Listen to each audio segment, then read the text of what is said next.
যেন প্রকৃতির বুকে আগুন ঢালছে সূর্য। ঢাকার তাপমাত্রা এর মধ্যেই উঠেছে সর্বোচ্চ ৩৮ ডিগ্রি সেলসিয়াস। বাতাসে জলীয় বাষ্পের কারণে রীতিমতো মনে হচ্ছে ৪০ থেকে ৪২ ডিগ্রি। তাপমাত্রার ঊর্ধ্বমুখী পারদে নাজেহাল জনজীবনে এখনো মেলেনি স্বস্তির ন্যূনতম ছিটে ফোঁটা। গত কয়েকদিনের টানা দাবদাহে নাভিশ্বাস অবস্থা রাজধানীবাসীর। মাত্রাতিরিক্ত তাপপ্রবাহের কারণে ব্যক্তিগত গুরুত্বপূর্ণ কাজ ছাড়া ঘরের বাইরে বের হয়েছেন খুব কম সংখ্যক মানুষ। অস্বস্তিকর, বাসায় থাকা যায় না, অনেক ভালোই গরম পড়তেছে।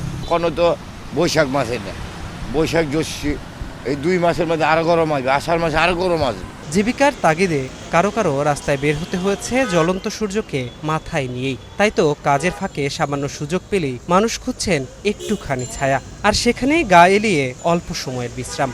গরম গরমে থাকান যাচ্ছে না, এটার কি তার লাগে বাইরে দিব না, আর কি করবেন, করার কিছু নেই। গাও ঘামি যাচ্ছে, রোদ গরম, পানি হলে বৃষ্টি হলে ভালো হইলো হয়। বেরিয়েছি ফেডার দেয়, ফেডার ভাত না থাকলে তো আর চলবো না, কষ্ট করুন লাগবে, কষ্ট না করলে তো ফেডার ভাতাইবো না।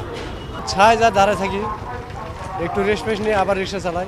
বিকাশে কম খরচে ক্যাশ আউটের লিমিট বেড়ে ৫০,০০০। প্রিয় এজেন্টও 2টা।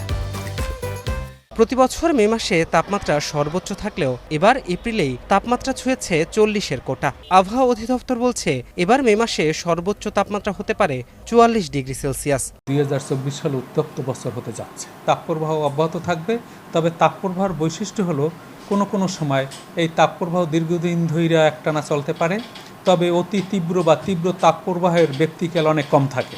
এপ্রিল মাসের তাপমাত্রা ৪২ থেকে ৪৩ ডিগ্রি সেলসিয়াসের মধ্যে ওঠানামা করতে পারে সর্বোচ্চ, এবং মে মাস জুড়েই গরমের অনুভূতির তীব্রতা থাকবে। চলমান তাপপ্রবাহ আগামী ৭২ ঘন্টা অব্যাহত থাকতে পারে। সূর্যের প্রচণ্ড তাপ, আর এই তাপে রাজধানীর প্রতিটি পিচঢালা পথ হয়ে উঠেছে একটি উত্তপ্ত উনুন। তাই এমন সময়ে যারা বাইরে বের হবেন তাদেরকে সঙ্গে একটি ছাতা, পাশাপাশি সঙ্গে একটি পানির বোতল রাখার পরামর্শ চিকিৎসকদের। ধ্রুব ব্যানার্জি, সময় সংবাদ, ঢাকা।